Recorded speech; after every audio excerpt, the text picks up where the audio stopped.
with about $2 million in your own resources that you spent. And it was so important to you. I'm sure you could have invested that in an account and do it somewhere, that money would be able to be a whole lot of money today.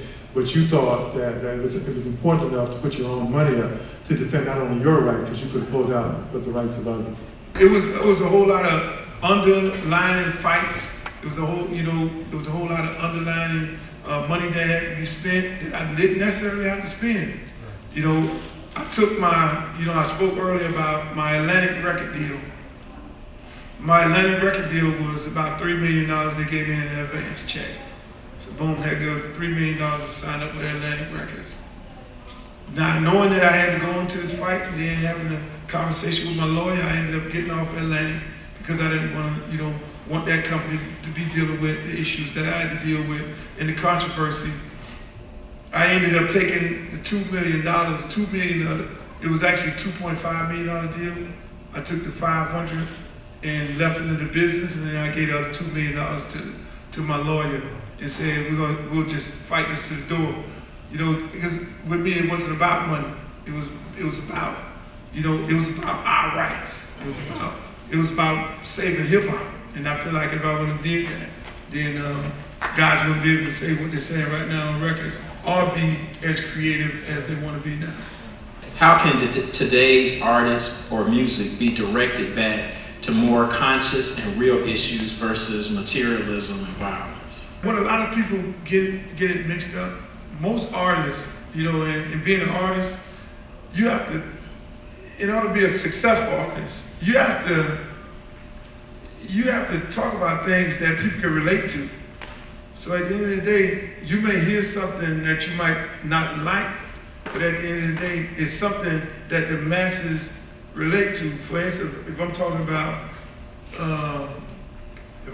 the lights in the room, everybody might not be able to relate to it just from the standpoint that it lights up the room and that's about all it does. That becomes boring. But what becomes a hit record is when you talk about it, or you've experienced it, she talked about it, he talked about it, everybody's experienced it. Then it becomes, oh man, I can relate to that. I can relate to that, and before you know it, that record becomes a hit record. If you can relate to it. If you can't relate to it, then it becomes something from outer space. We don't understand it. And what I try to tell a lot of artists, what I try to tell a lot of them, and what I try to do is lead by example, and that's why, like I talked about earlier, I went and ran for mayor, knowing I wasn't gonna win, because it was 51, it's 70% Cuban in Miami, and probably 30% of the voters in Miami are African American and different, ages. But I had to fall on the sword. I had to go out and, go a different way, because we all say rock the vote, rap the vote, go vote, go vote. I said, forget about that way, because we're not energizing this party here. We're not getting young people. Let me go out and run for mayor. So I did the rounds, talked to different groups, and all these different things.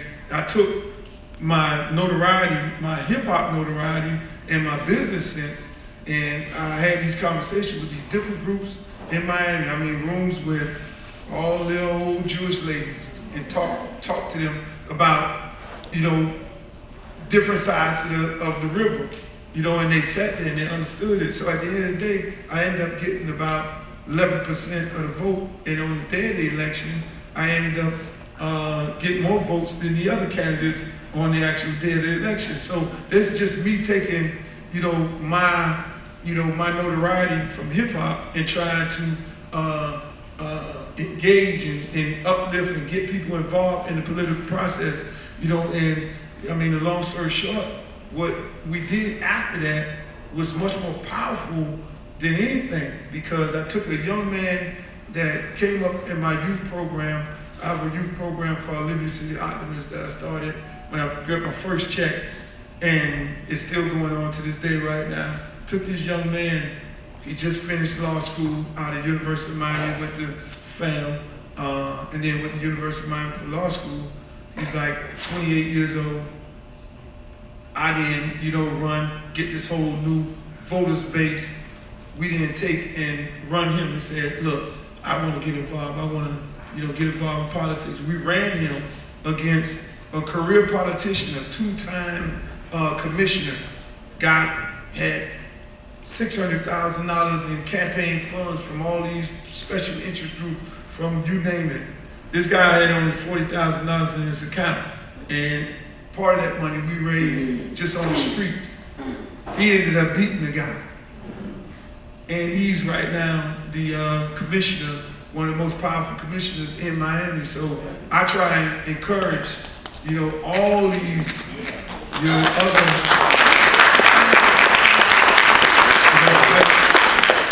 I try and encourage all these other artists to use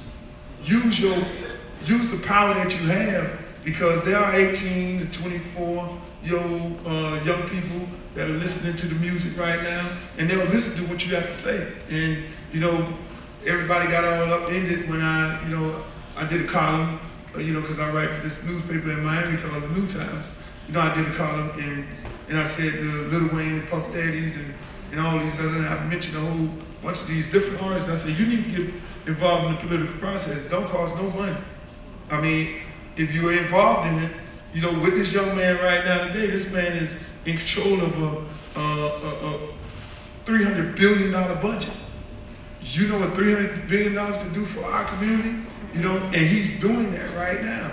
The same young man. And so I tell all these guys, use your power that you have and get involved in the political process.